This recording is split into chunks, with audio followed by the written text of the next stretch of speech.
Olá, alunos da terceira série do ensino médio, professores, colegas da rede. Uma boa tarde para vocês, ou bom dia, né? Nós vamos ter aqui mais uma aula dos nossos conteúdos integrados. Mais uma aula onde a gente vai desvendar a escrita musical, ou seja, né, a escrita técnica de uma partitura, a escrita convencional de uma partitura, tá? Essa é a segunda aula, nós já tivemos ali uma pequena introdução na aula anterior, tá? E agora a gente vai dar continuidade. Vamos ver que habilidade a gente vai trabalhar nessa aula? Olha só. A habilidade é reconhecer os elementos artísticos encontrados nas linguagens das artes visuais, da dança, da música e do teatro. Certo? E quais são aí os objetos de conhecimento, os conteúdos que a gente vai abordar com maior ênfase para que a gente consiga atingir essa habilidade? Explorar e analisar os parâmetros do som por meio de práticas diversas de criação, execução e apreciação musical. Explorar e identificar diferentes formas de registro musical, notação tradicional, usos e funções da música em seus contextos de produção e circulação. Olha só, então a gente vai começar aqui, né, ainda relembrando um pouquinho do que a gente viu lá no finalzinho da aula passada, como que a gente lê uma partitura, né, o que é uma partitura. Então, observe aqui, gente, ó, que nós temos, né, aqui uma tabelinha, né? Essa tabela é a tabela das notas musicais, tá? Vocês devem estar observando aí, né? Nessa tabelinha, nós temos todas as figuras de nota, pausa e o valor relativo ou proporcional a cada uma delas. Tá? Aqui as figuras de nota e pausa, ou valores positivos e negativos, como eu expliquei na aula passada, estão aqui representados. E lembre-se sempre, tá, gente? É muito simples entender essa questão dessa relação de valores. Tá? Lembrando que a semibreve, tá? Deixa eu colocar aqui para vocês, frisar aqui. Ó, a semibreve, né, essa primeira nota aqui, ela equivale ao todo. Ela é um inteiro. Todas as outras figuras de nota e pausa são frações ou pequenas partes dessa primeira figura, certo? E uma coisa, dado interessante, toda vez, né, que eu tiver uma nota, ela sempre vai valer metade da nota anterior e o dobro da nota posterior, certo? Ou seja, né, aqui a gente forma, né, uma espécie, né, aliás, isso aqui é, né, uma progressão geométrica em matemática, se a gente for analisar dessa forma. Então, sempre que eu tiver uma nota, uma figura de nota ou de pausa, ela sempre vai valer metade da nota que está anterior a ela e o dobro da nota que está posterior a ela. Certo? Olha só. Aqui nós temos uma figura, né, onde a gente mostra como é que se grafa uma nota musical, né? Ou uma figura de nota aqui, ó. Então, a cabeça da nota sempre é o que vai dar o tom à nota. É o que vai determinar que nota é essa. Se é um lá, se é um dó. Por quê? De acordo com onde a cabeça da nota está posicionada dentro da pauta, seja em cima da linha, seja no espaço, a gente vai saber exatamente qual a altura dessa nota dentro, né, da grade de sons, dentro da escala sonora, e vai saber que nota é essa. Tá? Nós temos a haste, né, e o colchete. A partir da colcheia, nós temos colchetes. Tá? As primeiras notas aqui, a gente não possui colchete ainda, tá bom? E nós temos aqui, ó, a tabela de cifras, tá? Por quê, gente? Quando nós temos uma partitura convencional de instrumentos sinfônicos, flauta, né, violino, violas, né, violoncelos, geralmente a gente vê a grafia dessa forma. Agora, se eu pego um instrumento musical popular, né, uma guitarra, por exemplo, um violão, né, um instrumento de cordas dedilhadas, vai aparecer dessa forma aqui, ó. A gente vai ter, claro, também os símbolos gráficos ali, mas, né, para que a gente entenda, né, a questão de tessitura do som, sempre vai estar grafado, né, através da cifra. Né? No caso de uma guitarra, ainda vai ter o bracinho da guitarra desenhadinho, né? E, através de pequenos pontinhos aqui dentro, a gente vai saber exatamente qual a posição dos dedos no braço da guitarra ou do violão. Tá? Que é o que vai dar justamente o quê? O tom da nota. Tá bom? A gente sempre começa, né, com o C, que seria o Dó. O Lá e o Si, elas seriam o A e o B. Ou seja, né, se a gente for pegar, né, pela notação tradicional, vai de Dó a Dó. No caso da notação aqui, né, ela também segue isso. Só que o Lá e o Si, que teria que ficar aqui embaixo, no caso, elas sobem e fica A e B. Tá bom? É só essa diferença entre a cifra e a partitura convencional. Tá? Olha só.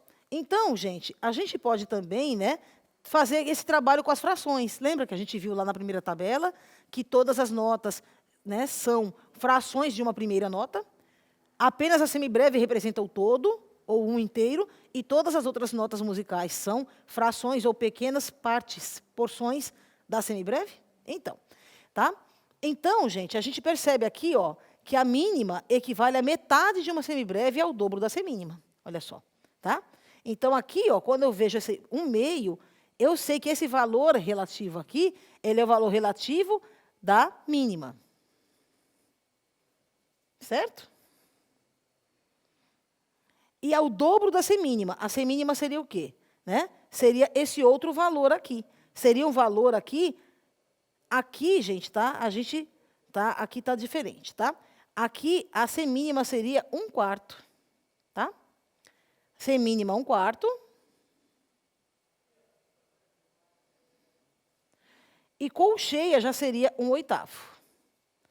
Aqui, colcheia, tá? Tá vendo? Aqui está sempre, né, dobrando, tá? Metade, 1/4, 1/8, 1/16, 1/32, 1/64. É sempre nessa proporção, certo? Como se isso aqui fosse uma operação, como eu já expliquei antes, como se isso aqui fosse uma progressão geométrica, certo? Tá? Então, dessa forma, a gente acaba compreendendo que a gente precisa ter duas semínimas, tá?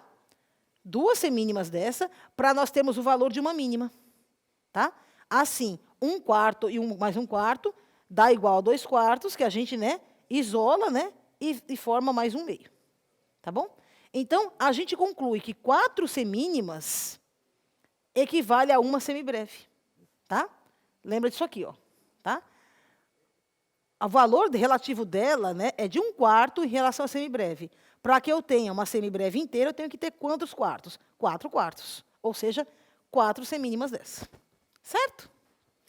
Né? Tranquilo. Trabalhar até com alunos menores, né, que estão aí até geralmente no 6º ano, no 7º ano, né, é interessante a gente fazer esses jogos, né, com dominós, né, de frações musicais, baralhinhos, que dá para ele entender legal essa questão dessa relação. Certo? Olha só. Da mesma forma, gente, a gente percebe que uma colcheia, que está aqui, né, 1/8 aqui, né, que seria o valor da colcheia, tá? A gente observa que essa colcheia, ela vale metade da semínima. Ó, ela vale metade dessa nota que está aqui em cima. Tá? Ela vale metade da semínima. Olha lá. E a semínima, por sua vez, vale metade do valor de uma mínima, que equivale a metade de uma semibreve. Tá bom? Então, gente, tá? Para cada... Né? A gente precisa, então, portanto, entender que a gente tem que ter duas colcheias, tá? Para dar uma semínima, e duas semínimas para dar uma mínima. Tá? No caso, né, em relação à semibreve, a colcheia ela tem valor 8. Então, ela significa 1/8 de semibreve. O que significa o quê? Que eu tenho que ter, né, mais colcheias aí para dar uma semibreve. Tá bom? Olha só. Eu vou ter que ter 8 colcheiazinhas dessas. Olha aqui, ó. Tá? 8 colcheias para cada semibreve. Então, a gente observa. Eu tenho 1/8, que é uma colcheia, né? 1/8 mais 1/8, ou seja, 2, né? 2/8, vai dar o quê? Né? 2 colcheias vai dar o quê? Uma semínima. Não é isso? Tá? Só que aí eu tenho, né? Essa semínima aqui, eu vou ter que ter 2 dela para dar uma mínima. Olha aqui, ó. Aí eu vou diminuindo, ó. Tá vendo? Até que eu entenda, né, que, como o meu valor relativo da colcheia é 8, se eu tiver 8 colcheias dessa, eu vou ter uma semibreve. Tá bom? Lembra sempre 8/8. Né? Para que eu tenha um inteiro, eu tenho que ter 8/8. É só lembrar disso. É só dobrar o número aqui em cima. Aí eu vou saber exatamente quantos números eu vou ter que ter para ter uma. Isso, claro, em relação à semibreve, gente. Tá? Em relação à semínima, já é outra coisa. Em relação à mínima, é outra coisa ainda. Tá bom? Olha só, então a gente observa também, né, que nessa regularidade a gente tem fração equivalente, nas quais a gente aumenta a quantidade de partes em que o todo foi dividido. Entretanto, quando a gente une essas partes, todas elas vão ter o mesmo tamanho. Tá certo? Formando aquele primeiro todo lá. Então, vamos começar a ver o trabalho com notas pontuadas, como é que significa? Olha essa tabelinha, né? Aqui eu tenho uma mínima pontuada. Quando eu tenho só um pontinho do lado, o que significa esse pontinho? Significa que eu vou aumentar essa nota em metade do valor dela. Qual é a nota que vale metade de uma mínima mesmo? A uma semínima, pois é. Eu vou ter isso mais isso. Então, quando eu tenho uma mínima pontuada, ela vai ter que soar para mim como se eu tivesse uma mínima com mais uma semínima. Certo? Ou seja, em vez da nota soar tan, ela vai ter que soar tan, an. Ou seja, é ela e mais metade do valor dela. Tudo, né, de uma vez, tá bom? Então, ao invés de eu ter tan, eu tenho tan. Tá? Então, gente, olha só. A gente percebe que a cada ponto que eu coloco diante da nota, tá, ele aumenta a metade do valor dessa nota. Então, no caso de um ponto de aumento duplo, né, então, olha aqui, ó, o segundo caso aqui, né, eu tenho um ponto de aumento duplo, ou seja, são 2 pontos. Então, eu tenho aqui uma mínima, a metade da mínima é o quê? A semínima, não é? Então, eu coloco aqui. Mas, e a metade da semínima? Lembra? Tem um segundo ponto. A metade de uma semínima é o quê? Uma colcheia. Então, significa que, quando eu tocar essa nota, ela vai ter que soar como uma mínima, uma semínima e mais uma colcheia. Né? Ela vai ter que, em vez de fazer isso, ela vai ter que fazer isso e isso. Ela vai se prolongar, esse som vai se prolongar. Tá bom? Então, gente, né, no caso aqui, ó, o último caso, né, que é o último caso que a gente vê, né, não existe além do ponto de aumento triplo, tá, em música. Tá? Quando eu tenho o ponto de aumento triplo, é a mesma coisa. Então, eu sempre tenho a nota, né, original, acrescida de metade do valor dela, aí, em seguida, a metade do valor dessa metade que eu já coloquei de novo, e mais a metade do valor da outra de novo. Tá? Numa progressão mesmo. Certo? Observem isso, é uma regularidade aqui. Tá? Então, gente, sempre a gente vai aumentar metade do valor da nota em relação àquele ponto de aumento. Ok? Então, a gente vai tentar rearranjar. O desafio que vocês vão fazer com o professor de vocês agora é rearranjar notas pontuadas nessa partitura aí, ó. Então, de acordo com a regularidade daquelas figuras pontuadas, vocês vão realizar a substituição das notas nos trechos musicais aqui, ó. Tá? Dividindo eles de acordo com o signo de compasso que está aqui, ó. Tá vendo? O signo de compasso é essa fraçãozinha que aparece aqui na frente, ó. Tá vendo? Então, de acordo com isso aqui, você vai rearranjar. Tá? Ó, tem algumas notas pontuadas aqui. Então, você já sabe que você vai ter que organizar, vai ter que dividir nos compassos, que são essas barrinhas aqui, ó, as barras de compasso. Ó, tá? Você vai ter que organizar isso aqui dentro da partitura, de acordo com o signo de compasso que está aqui. Então, para que vocês entendam isso, lembrem-se, né? Sempre, o que o signo de compasso representa aqui? Olha só, sempre a figura de cima, né, o número de cima, no caso, o numerador sempre equivale ao número de tempos da música. Aqui você tem um compasso binário. Então, você já sabe que você vai ter que só ter 2 figuras dentro de cada compasso. Certo? E aqui, né, no caso, o denominador significa a qualidade da figura que você vai ter que ter dentro de cada compasso desses. No caso, aqui a figura é a figura 4. Qual é a figura 4 da tabela? Vamos lá. Semibreve, mínima, semínima. Então, você já sabe que você vai ter que ter, para cada compasso, 2, o quê? Semínimas.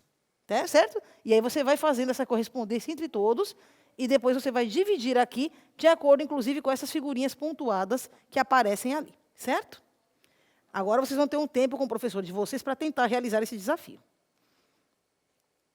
E a gente volta já.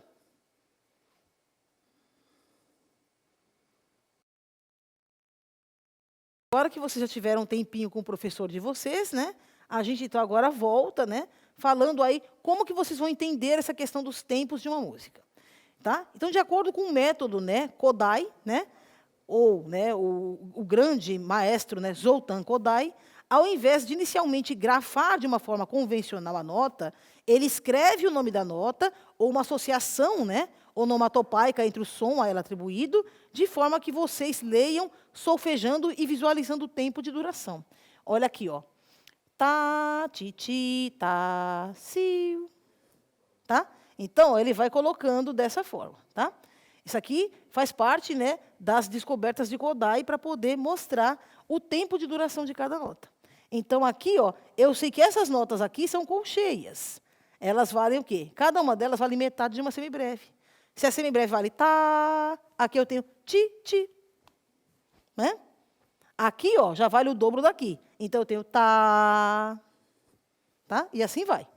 Tá bom? Olha só.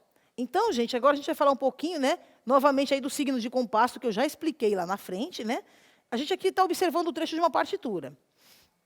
Aqui é o trecho do Minueto em Sol Maior, de Sebastian Bach, né? Olha só. Então, gente, aqui nós temos que andamento para essa partitura, né? No signo de compasso. Significa que eu tenho um compasso ternário, né? Ó, 3/4. Ou seja, significa que eu tenho 3 tempos em cada compasso para que figura? Qual é a figura que vai reger essa partitura? Ah, é uma semínima. Pois é. Então, significa que eu tenho que ter 3 semínimas por compasso. Só que aqui, eu dei uma olhada aqui, eu falei, nossa, eu só tenho uma semínima aqui, ó. Aqui eu tenho tempo 1, certo? Olha a semínima aqui. Só que aqui eu vou ter mais 2 colcheias e mais 2 colcheias. Só que 2 colcheias não equivalem a uma semínima? Sim ou não? Então, aqui, eu tenho metade do tempo e mais metade. Se eu juntar essas 2 metades, eu vou ter o quê? Um tempo inteiro. Aqui é a mesma coisa. Ou seja, olha só. Está certinha a minha partitura. Tá? Aqui eu tenho exatamente um tempo, né? No caso, 2 colcheias equivalendo a uma, o quê? Semínima. Aqui é a mesma coisa. Tá? E aí, ó, aí é que eu passo a minha barra de compasso. Ou seja, eu consegui encerrar os 3 tempos dentro desse compasso. E assim eu vou fazendo, né, sucessivamente na partitura inteira.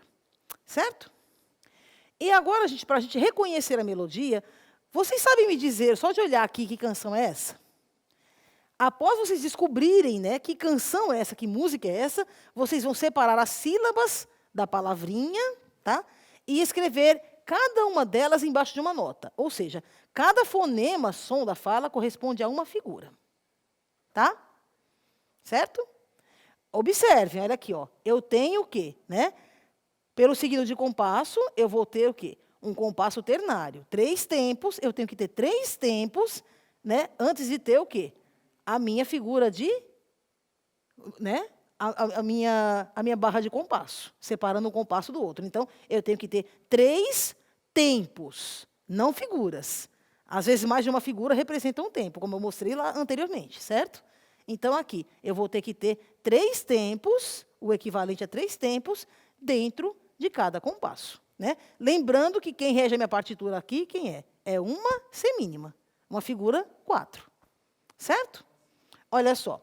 Aqui, ó, eu já não tenho semínimas. Eu tenho 2 colcheias, não é isso?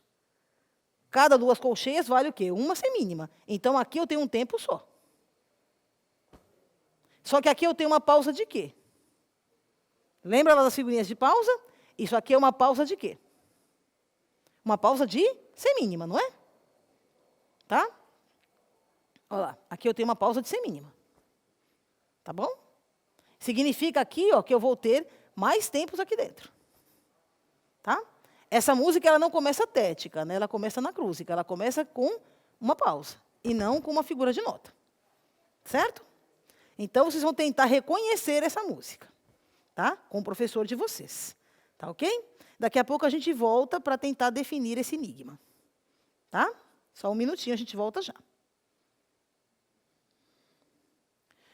Bom, gente, agora que vocês tiveram um tempinho, né? O professor de vocês aí parou o vídeo, né? Vocês tiveram um tempo para debater e tentar descobrir que música é essa. Gente, essa é uma música muito comum.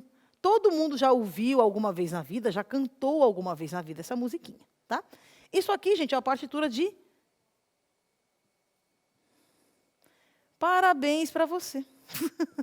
Pois é, né? Você fala, nossa, professora, mas tanta coisa, só para falar parabéns a você? Pois é, tá?